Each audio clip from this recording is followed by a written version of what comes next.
tọ́ ẹ̀yin èèyàn wa Pella ti sọ̀rọ̀ sórí ẹ̀rọ ayélujára tẹ́ ẹ̀ bá gbàgbé látìgbà tí ìṣẹ̀lẹ̀ náà ti ṣẹlẹ̀ àti rí Pella kó sọ̀rọ̀ sórí ẹ̀rọ ayélujára ṣùgbọ́n Pella wá fún ìgbà àkọ́kọ́ sórí ẹ̀rọ ayélujára ó wá bá àwọn ọmọ orílẹ̀-èdè Nàìjíríà sọ̀rọ̀ ó yànnàná ọ̀rọ̀ ẹ̀yin èèyàn kí ni Pella sọ n tó sọ náà ẹ gbọ́ nínú fọ́nrán yìí ẹ jẹ́ ká gbọ́n tí Pella sọ ẹ má jà gbẹnu ọlọ́rọ̀ sọ̀rọ̀ ẹ jẹ́ ká gbọ́n tó sọ. Good afternoon, everybody. I'm sorry for everything I do. Please, I'm sorry. I let emotion to get to me. That's why I do that. I'm very sorry. Please,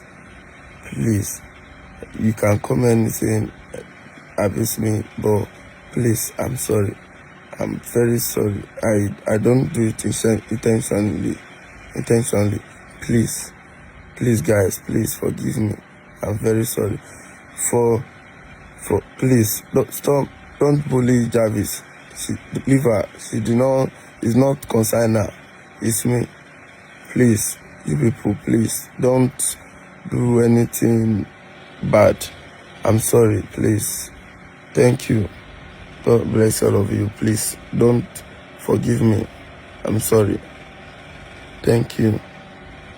tọ́ ẹ̀yin èèyàn wa káàkiri gbogbo àgbáláyé ọ̀rọ̀ náà lẹ ti gbọ́ lẹ́nu Pella tó ṣe ní káwọn ọmọ orílẹ̀-èdè Nàìjíríà kẹ́ ẹ dáríjùn látàrí àṣìṣe tí ó ṣe ẹ̀yin àgbà náà dẹ̀ lẹ sọ pé téèyàn bá ti mẹ̀ṣẹ̀ lẹ́sẹ̀ kò kí pẹ́ lórí ìkúnlẹ̀ ẹ̀yin èèyàn àwa náà fi àsìkò àfibẹ́ gbogbo ẹ̀yin ọmọ Nàìjíríà káàkiri gbogbo àgbáláyé níbi tẹ́ ẹ ti láǹfààní àtòrí ọ̀fẹ́ àti gbogbo ẹ̀yin olólùfẹ́ Pella káàkiri gbogbo àgbáláyé pé ẹ jọ̀ọ́ a bẹ̀ yín lórúkọ Ọlọ́run ẹ bá wa foríjìn Pella ìfẹ́ tẹ́ ẹ ní sí Pella ìtorí ẹ̀ ni àwọn èèyàn fi sọ̀rọ̀ sórí ẹ̀rọ ayélujára a dẹ̀ nígbàgbọ́ pé irú ìwà tí Pella wù kò ní wúrú ẹ̀ mọ́ ẹ ṣé tó bá jẹ́ ìgbà àkọ́kọ́ yín rè tẹ́ bá ẹ̀kàn ní pàdé ẹ bá wa follow page wa kẹ́ bá wa subscribe sí kẹ́ bá wa like àdéhùn wa làwọn amúṣẹ lórí ètò Kúnlé Ìjẹ̀ṣà pé gbogbo nǹkan tó bá ń lọ káàkiri gbogbo àgbáláyé láàmú mo wá sí etí ìgbọ̀nyín tẹ́yìn náà tẹ́ mọ̀ fojú ara yín rí tẹ́sí mọ̀ fetí ara yín gbọ́ ẹ bá wa pín fọ́nrán yìí ẹ pín lógúnlógún ẹ pín lọ́gbọ̀nlọ́gbọ̀n